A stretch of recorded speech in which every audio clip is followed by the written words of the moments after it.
Hi guys, welcome to the podcast Suara, Perempuan, a podcast that briefly amplifies voices that are often silenced.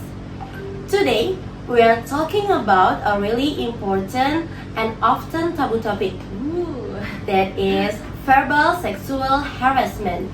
With me, Chantika, and here is my friends Alin Kartika Dewi. Okay, Alin. Before that, do you know about verbal sexual harassment? Well, for that topics, it's better if we invite observers. Oh my god, it sounds like interesting. Okay, and here with us today are Vashti and Sella. okay guys, before we talk more, we need to know what verbal sexual harassment actually is. Okay, Sella, as an observer, what do you think about verbal sexual harassment? Can you explain to us? Okay, Chantika.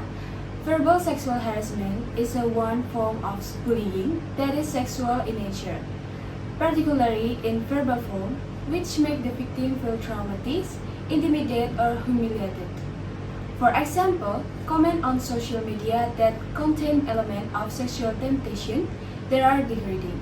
Oh my god, it turns out that cheeky comments like "talk brute," which some perpetrators might think are harmless, can actually really traumatic for the victim, yeah.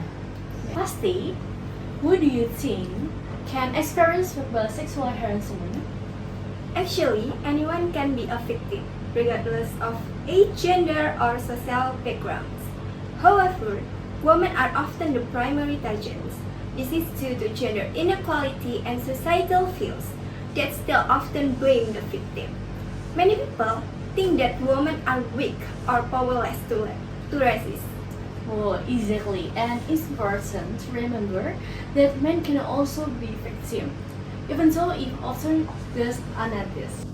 Sella, as an observer, why do you think verbal sexual harassment happens? I think it often occurs because many in society are starting to normalize these negative behaviors. Along with lack of education on proper social media etiquette, this make many perpetrators feels like what they're doing is totally normal.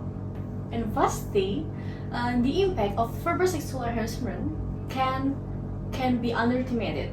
So, what can happen to victim in the long term? In my opinion, someone who becomes a victim of sexual harassment will be affected by mental health issues, such as anxiety because they feel unsafe, difficulty trusting others, depression, or feeling that they hate themselves, which can ultimately lead to suicide.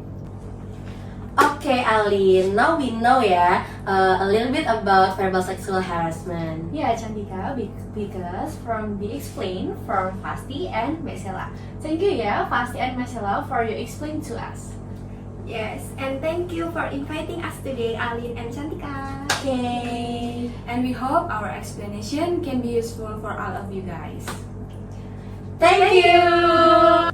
Okay, Alin, now we have special guest, Sheva, a victim of verbal sexual harassment. Welcome, Sheva. Yeah, thanks. Of course, on social media, I get a lot of inappropriate comment direct at me, such as rude. I really made feel trauma.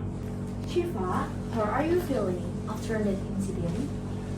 I have become less confident and find it hard to open up to others again because I'm scared of revealing my trauma. Do you feel there's enough support of victims like you?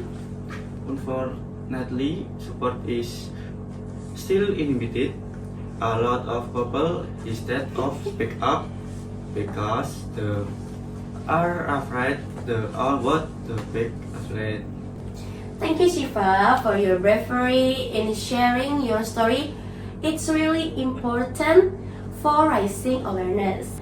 Okay, guys, let's work together, create a safe environment free from all forms of sexual violence. And remember, listening to the victim voice is a very important first step. Remember, our voice matters.